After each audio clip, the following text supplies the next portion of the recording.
എല്ലാവർക്കും പുതിയയിലേക്ക് സ്വാഗതം. ഇന്ന് നമ്മൾ ഉണ്ടാക്കാൻ പോകുന്നത് കൂർക്ക വെച്ചിട്ട് കൂർക്ക മെഴുക്കുവരട്ടിയാണ് ഉണ്ടാക്കാൻ പോകുന്നത്. അതിനുവേണ്ടി നമ്മളിത് കൂർക്ക എല്ലാം വൃത്തിയാക്കി വെച്ചിട്ടുണ്ട്. നമുക്ക് മുളക് ഉള്ളിയും കൂടി ഇടിച്ച് പെട്ടെന്ന് ഒരു മെഴുക്കുവരട്ടി ഉണ്ടാക്കാം. അപ്പൊ അതാണ് ഇന്നത്തെ വീഡിയോ. നിങ്ങൾക്കൊക്കെ അറിയാമെങ്കിൽ ഞങ്ങൾ ഒന്നും കൂടി ഒന്ന് കാണിക്കുവാണ്. ഈ വീഡിയോ ഇഷ്ടപ്പെട്ട ലൈക്ക് ചെയ്യുക, ഷെയർ ചെയ്യുക, സബ്സ്ക്രൈബ് കൂടി ചെയ്യുക, ബെല്ലൈക്കൺ കൂടെ അമർത്തുക. നമുക്ക് നേരെ വീഡിയോ കണ്ടുപോവാം.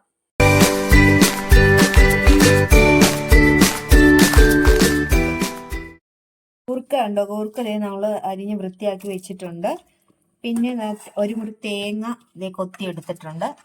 പിന്നെ മുളക് ഇതൊന്ന് നമുക്ക് ചതച്ചെടുക്കണം. പിന്നെ ചുവന്നുള്ളി, മഞ്ഞപ്പൊടി, ഉപ്പും കൂടി ഇട്ട് അങ്ങനെ വെറുതെ ജസ്റ്റ് പെട്ടെന്ന് ചെയ്യാൻ പറ്റുന്ന രീതിയിലാണ് ഇന്ന് കാണിക്കുന്നത്. അപ്പോൾ നമുക്ക് ജസ്റ്റ് ആദ്യം ഈ മുളകൊന്ന് ചതച്ചെടുക്കാം. നമ്മൾ മുളക് ഇതേ നന്നായിട്ട് ചതച്ചെടുത്തിട്ടുണ്ട്. ഇനി ആ കൂട്ടത്തിൽ ഉള്ളിയും കൂടി നമുക്ക് ചതച്ചെടുക്കാം.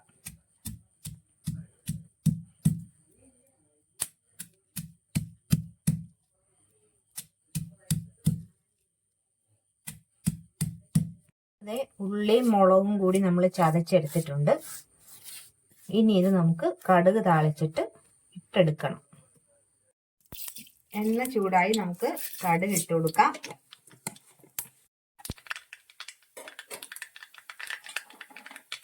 കടുക് പൊട്ടിക്കഴിയുമ്പോഴേക്കും നമ്മൾ അതിലേക്ക് തേങ്ങ കൊത്തിട്ട് നന്നായിട്ട് മൂപ്പിച്ചെടുക്കുവാണേ.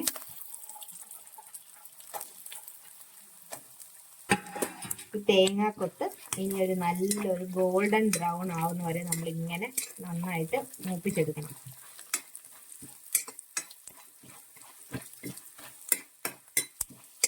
തേങ്ങ അതേ നന്നായിട്ട് മൂത്തിട്ടുണ്ട്. നമുക്കതിലേക്ക് മുളകും ഉള്ളിയും കൂടി ചതച്ചത് ചേർത്ത് കൊടുക്കാം.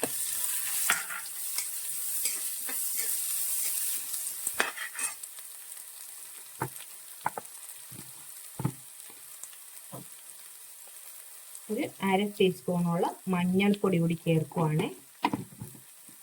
നന്നായിട്ട് ഇതിനെ ഇനി വഴറ്റണം. ആ ഉള്ളിയും മുളകും കൂടി നന്നായിട്ടൊന്ന് മൂത്ത് വരുമ്പോഴേക്കും വേണം നമുക്ക് അടുത്ത ഇൻഗ്രീഡിയൻസ് ചേർത്ത് കൊടുക്കാനായിട്ട്. നമ്മുടെ കൂർക്കയും ഉപ്പും കൂടി ചേർത്ത് കൊടുക്കണം.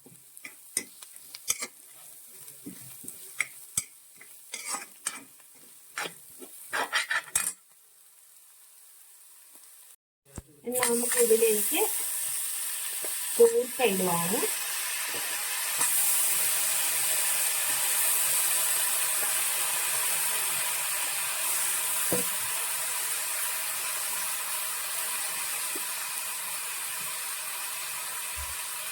ആവശ്യത്തിനുള്ള ഉപ്പും കൂടി ചേർത്ത് കൊടുക്കുക.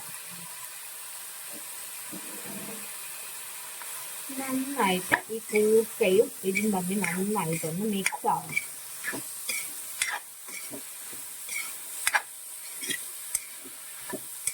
കൂർക്ക വേവിച്ചിട്ട് നമുക്ക് ചെയ്യാം. ഇതിപ്പോ നമ്മളൊന്ന് വഴറ്റിയിട്ട് അല്പം വെള്ളം കൂടി ഒഴിച്ച് ഇതിൽ തന്നെ അങ്ങ് കിടന്ന് വേകാൻ വേണ്ടിയിട്ടാണ് ചെയ്യുന്നത്.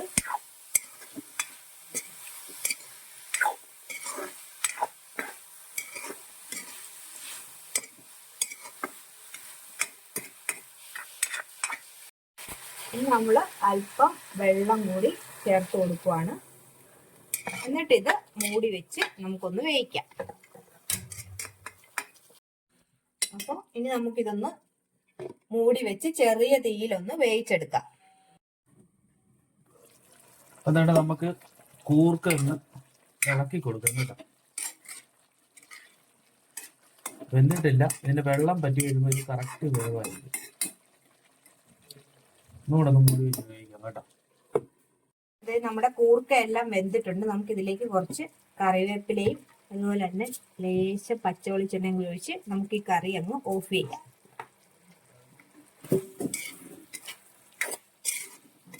നമ്മുടെ കൂർക്ക നല്ല മെഴുക്കുവരട്ടി ഇവിടെ റെഡി ആയിട്ടുണ്ട്.